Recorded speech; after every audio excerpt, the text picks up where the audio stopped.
Hello everyone.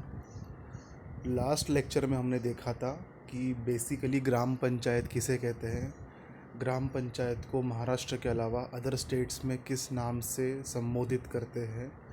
उसके बाद basic हमने ओवरव्यू देखा था कि ग्राम पंचायत का प्रोसेस कैसा है, कि ग्राम पंचायत कैसे फॉर्म होती है, और उसके फंक्शंस हमने लास्ट लेक्चर में देखे थे।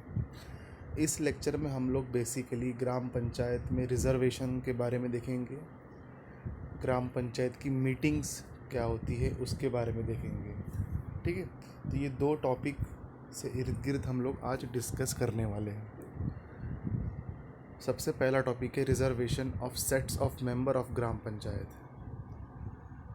27% जो सीटें रहती है ग्राम पंचायत में वो बैकवर्ड क्लास के लिए रिज़र्व रहती है। अब इस बैकवर्ड क्लास में जो 27% रिज़र्वेशन दिया है उसमें से कितना ओबीसी को मिलना चाहिए, कितना नोमैडिक ट्राइब को मिलना चाहिए यानी एनटी को मिलना चाहिए, और कितना विमुक्त जमाती यानी वीजे को मिलना चाहिए, ये डिसाइड करता है इलेक्शन कमिश्नर, और वो नंबर को फिक्स करता है उस 27% में से। हाफ सीट यानी 50% जो सीट्स रहते हैं वो रिज़र्व रहते हैं फीमेल के लिए, जिसमें सरपंच की पोस्ट भी आ गई। यानी 50% जो सरपंच की पोस्ट रहती है स्टेट्स में वो फीमेल्स के लिए रिज़र्व रहती है। लेकिन ये जो रिज़र्वेशन जो है वो सरपंच के लिए रहता है, उप सरपंच के लिए रिज़र्वेशन की पोस्ट नहीं रहती है। और ये जो रिज़र्वेशन होता है महिलाओं के लिए वो रोटेशन बेसिस पर चलता है। अब उसके बाद SC ST का रिज़र्वेशन, हमने 3 रिज़र्वेशन देखना है, एक तो OBC के बारे में, SC ST के बारे में।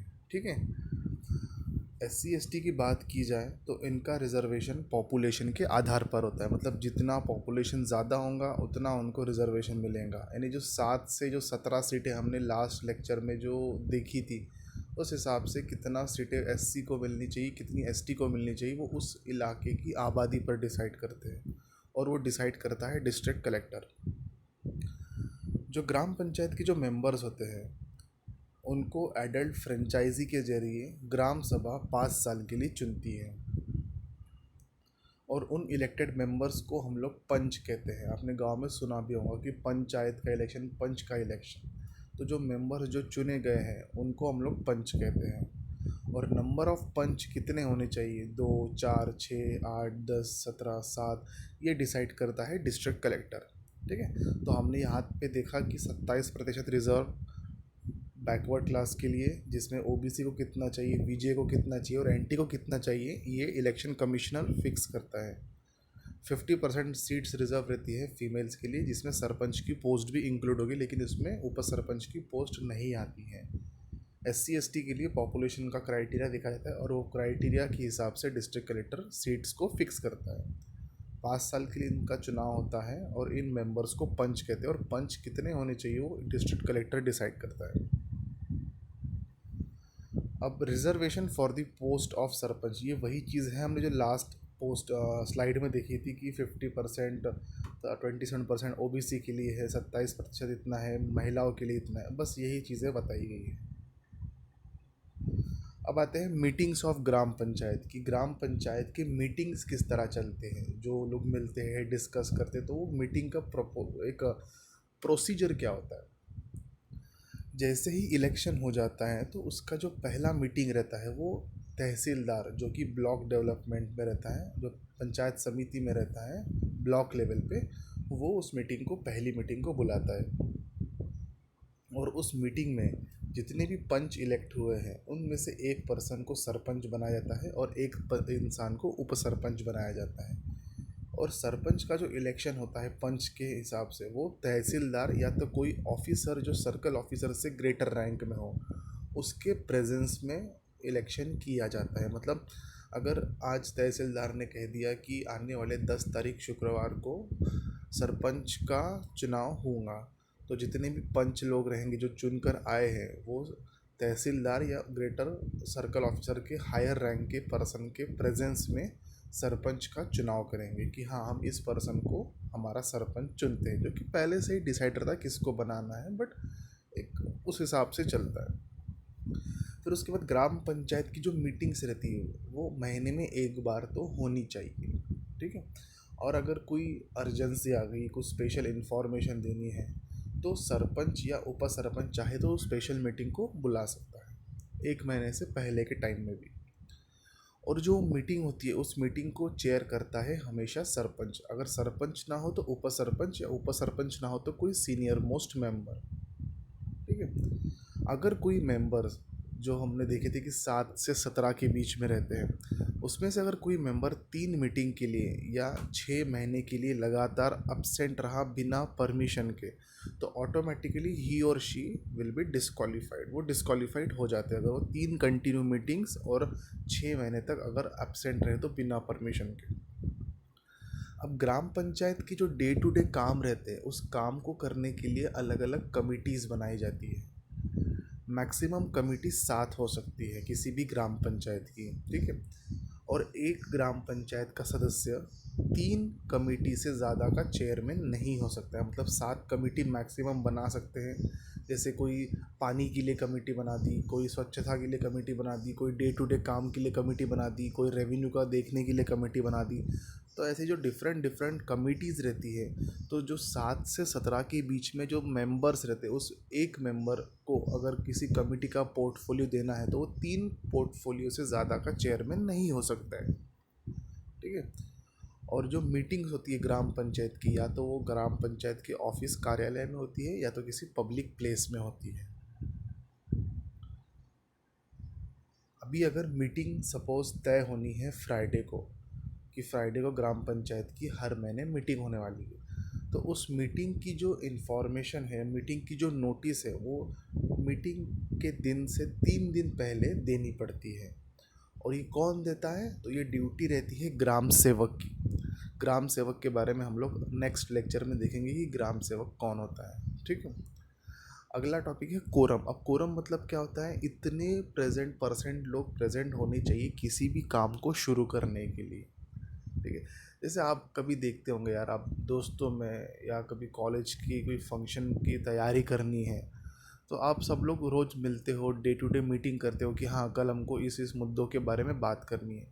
तो अगर सपोज़ 10 लोगों की मीटिंग होने वाली है, उस 10 लोगों में से अगर सिर्फ 2 लोग प्रेजेंट होंगे, तो क्या आप डिस्कस कर पाओगे, मीटिंग कर पाओगे? नहीं ना। एटलीस्ट हम लोग कहते हैं ना कि 50% से ज़्यादा मेंबर्स तो भी होने चाहिए।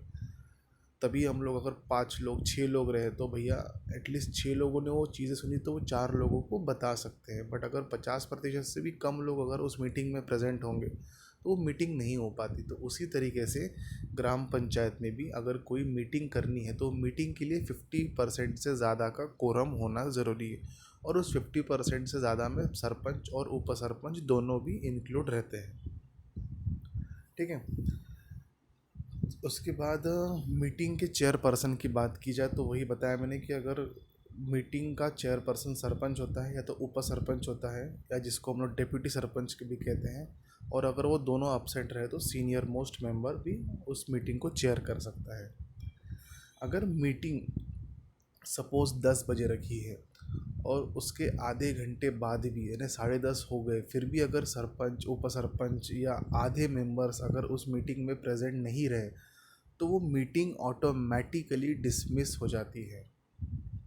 इस डिसमिस हुए मीटिंग की रिपोर्ट ग्राम पंचायत को, पंचायत समिति के चेयरपर्सन को, या तो ज़िला परिषद की डिफरेंट डिफरेंट कमिटीज़ रहती है, उस स्टैंडिंग कमेटी के चेयरपर्सन को देनी होती है, ठीक है। पंचायत समिति के चेयरपर्सन को दो आप कि मीटिंग भैया डिसमिस हो चुकी है, किसी कारणवश नहीं आ सके। या तो ज़िला परिषद में स्टैंडिंग कमेटी रहती है जिसके बारे में हम लोग आगे पढ़ेंगे, उस स्टैंडिंग कमेटी के चेयरमैन को ये इन्फॉर्म कर देना पड़ता है। और ये इन्फॉर्म विदिन 7 डेज़ के अंदर करना पड़ता है। मतलब आज मीटिंग थी, आज मीटिंग डिसमिस हो गई ऑटोमेटिकली क्योंकि आधे घंटे तक कोई आया नहीं, तो आज से लेकर 7 दिनों के अंदर अंदर, एक हफ्ते के अंदर अंदर ये इन्फॉर्मेशन रिपोर्ट जाके सबमिट करनी पड़ती है, ठीक है।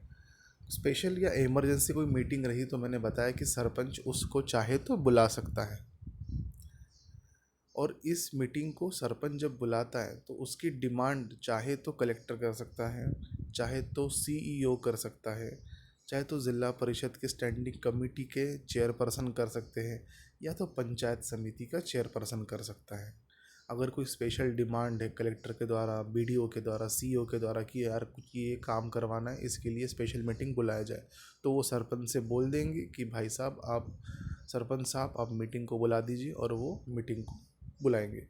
और ऐसी मीटिंग जब डिमांड की गई हो तो उस डिमांड करने के 8 दिनों के अंदर अंदर वो मीटिंग को बुलाना और मीटिंग को कराना कंपलसरी रहता है। मतलब आज अगर सरपंच ने बोल दिया या डिस्ट्रिक्ट कलेक्टर ने सरपंच को बोला कि एक डिमांड आ गई है, गांव में एक बहुत बड़ी समस्या आने वाली है, उसके बारे में हमको मीटिंग रखनी है, तो जिस दिन ये इन्फॉर्मेशन सरपंच को मिली उसके 8 दिनों के अंदर अंदर वो मीटिंग होना कंपलसरी रहता है।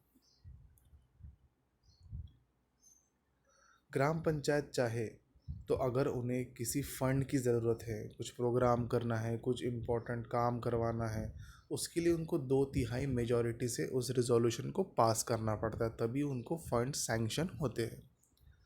ये मैंने एक स्क्रीनशॉट निकाला है, जो मैंने आपको लास्ट लेक्चर में कहा था कि जो 7 से 17 मेंबर्स ग्राम पंचायत में रहते हैं, तो वो 7 से 17 मेंबर्स किस तरीके से डिस्ट्रीब्यूट हुए हैं। 73rd अमेंडमेंट के बाद ग्राम पंचायत में कुछ ना कुछ चेंजेस देखने को मिला है। पहला तो ये कि ग्राम पंचायत को संविधानिक स्टेटस मिल चुका है। दूसरा दूसरा उसका मेंबर्स का स्ट्रक्चर, 7 मेंबर कम से कम, 17 मेंबर ज़्यादा से ज़्यादा। अब ये कितने होंगे इसको कैसे याद रखना, ठीक है। मेंबर्स की बात की जाए तो 2-2 से मेंबर यहाँ पे बढ़ाना, और पॉपुलेशन की बात की जाए तो 1500 के हमको ऐड करते जाना है। जैसे 600 से 1500 अगर मेंबर होंगे, पॉपुलेशन होंगी, तो 7 मेंबर उस ग्राम पंचायत में होंगे, और 1500 से 3000 हुआ तो 9 मेंबर ग्राम पंचायत में होंगे। 3000 से 4.5 रहे तो 11, 4 4.5 से 6 तो 13, 6 से 7,500 पॉपुलेशन रहा तो 15 मेंबर, और 7,500 या उससे ऊपर की आबादी किसी गांव की रही तो वहाँ पे 17 मेंबर रहेंगे। तो ये इस तरह की का पॉपुलेशन और मेंबर्स आपको याद रखना है। विजय नायक कमेटी के रिकमेंडेशन के मुताबिक अगर किसी गांव की आबादी 500 से कम है तो उस गांव में ग्रुप ग्राम पंचायत हम लोग बना सकते हैं। नेक्स्ट है सरपंच कमेटी।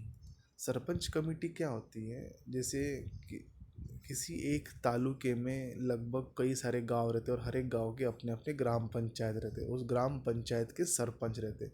तो उन सारे गांवों के सरपंच में आपस में कोऑर्डिनेशन हो, इसीलिए सरपंच कमेटी को बनाया जाता है, ताकि कुछ एक गांव से दूसरे गांव में कोई मॉडल को एक्सेप्ट करना है कि वहाँ पे उन्होंने किस तरीके से काम किया, कि वहाँ पर किस तरीके से हम लोग उनके मॉडल को एक्सेप्ट करके अपने गांव में वो चीज़ें इम्प्लीमेंट कर सकते हैं। तो इस तरीके के डे टू डे फंक्शन के लिए कोऑर्डिनेशन होना ज़रूरी है सरपंच के बीच में। उसके लिए सरपंच कमेटी बनाई जाती है। उसके जो मेंबर रहते हैं, या तो 15 सरपंच हो, या तो उस गांव के 1/5 यानी 20% गांव के सरपंच, इन दोनों में से जो भी ज़्यादा होगा वो हमको उतने मेंबर लेने पड़ेंगे। फॉर एग्ज़ाम्पल जैसे 15 सरपंच हमने बोल दिए, अब 15 सरपंच लो, या तो सपोज़ उस तालुके में 100 गांव है तो 100 गांव का 20% लो, तो 20 सरपंच लो। दोनों में से ज़्यादा कौन है, 20 है, तो हम लोग 20 सरपंच मैक्सिमम उस गांव के, उस तालुका में सरपंच कमेटी के मेंबर हो सकते हैं। उस सरपंच कमेटी का जो सेक्रेटरी रहता है वो रहता है पंचायत समिति का एक्सटेंशन ऑफिसर, और उस पंचायत सरपंच कमेटी का जो चेयरपर्सन रहता है वो रहता है पंचायत समिति का उपसभापति। ये आपको 3 चीज़ें याद रखनी है कि 15 सरपंच या 1/5 of this sarpanch of that taluka, उसका सेक्रेटरी पंचायत समिति का एक्सटेंशन ऑफिसर, और उस पंचायत सरपंच कमेटी का चेयरपर्सन पंचायत समिति का उपसभापति। उसके बाद ये जो अगली चीज़ है ये बेसिकली इलेक्शन के बारे में ही बताई है कि किस तरीके से काम होता है। जितने भी सर्विस कोऑपरेटिव सेक्टर्स के जो हेड रहते हैं उस ग्राम पंचायत के जुरिस्डिक्शन में, वो एक्स ऑफिशियो मेंबर रहते हैं ग्राम पंचायत के। तहसीलदार का जो ऑफिस रहता है वहाँ पे वोटर लिस्ट और वार्ड्स के बारे में पब्लिकली बताया जाता है कि ठीक है। जब इलेक्शन जब चालू होता है कि ग्राम पंचायत के मेंबर्स को किस तरीके से चुन लिया, अब इलेक्शन जब करवाने रहते तो उस इलेक्शन के लिए वार्ड्स होना ज़रूरी है। तो वार्ड्स को पॉपुलेशन के हिसाब से डिवाइड करते हैं। ठीक है, एक वार्ड से 2 या 3 मेंबर चुनाव लड़ सकते हैं और एक मेंबर एक से ज़्यादा वार्ड से इलेक्शन लड़ सकता है। 50% आरक्षण महिलाओं के लिए रहता है, 27% आरक्षण ओबीसीज के लिए रहता है, जिसमें महिलाओं का भी कोटा दिया गया है। जो सैलरी रहती है ग्राम पंचायत के मेंबर्स की, वो सैलरी इक्वली स्टेट गवर्नमेंट और ग्राम पंचायत दोनों देखते हैं। यानी कि अगर 100 रुपये किसी ग्राम पंचायत सदस्य की तनख्वाह होंगी तो उसमें से 50 रुपीज़ राज्य सरकार देंगी और 50 रुपीज़ ग्राम पंचायत देंगी। इलेक्शन, ग्राम पंचायत के जो भी इलेक्शन रहते हैं वो स्टेट इलेक्शन कमिश्नर करवाता है थ्रू डिस्ट्रिक्ट कलेक्टर या तहसीलदार। इलेक्शन हर 5 साल में होते हैं। फर्स्ट मीटिंग जो रहती है, या हम लोग कहें कि जो 5 साल जो कार्यकाल है, तो ये 5 साल हम लोग कहाँ से गिनते हैं? जब इलेक्शन के रिजल्ट्स आ गए उसके बाद जो ग्राम पंचायत की जो पहली मीटिंग होती है, जिसको हमने कहा था कि तहसीलदार बुलाता है, फर्स्ट मीटिंग से 5 साल हम लोग काउंट करते हैं।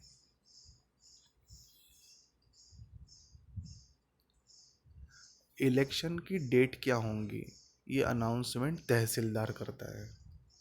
ठीक है, और उस गांव में कितने मेंबर्स होंगे ये पॉपुलेशन के आधार पर होता है, जो कि हमने लास्ट स्लाइड में चार्ट में देखा भी था। वार्ड्स को भी उस हिसाब से सेट करते हैं कि कितने मेंबर्स इलेक्शन के लिए खड़े हैं इस गांव में। वोटर लिस्ट को भी पब्लिश किया जाता है और इलेक्शंस को आम चुनाव की तरीके से ही किया जाता है। जितने भी विलेजर्स हैं जिनकी उम्र 18 साल से ऊपर है वो उस गांव में इलेक्शन में वोट कर सकते हैं, और जिनकी भी उम्र 21 साल से ऊपर है वो उस गांव में इलेक्शन वोट के साथ साथ इलेक्शन के लिए खड़े भी रह सकते हैं। ठीक है, तो यहाँ तक के हमने आज बेसिक देखा कि रिजर्वेशन क्या होता है और इलेक्शन क्या होते हैं और मीटिंग्स क्या होती हैं ग्राम पंचायत की। ठीक है, सो आई होप आपको ये बेसिक चीज़ें समझ में आ गई होंगी। नेक्स्ट लेक्चर में हम लोग आगे की चीज़ों के बारे में देखेंगे, जैसे कि ग्राम सेवक क्या होता है, सरपंच क्या होता है, उप सरपंच क्या होता है, इनके बारे में जानेंगे। Thank you so much.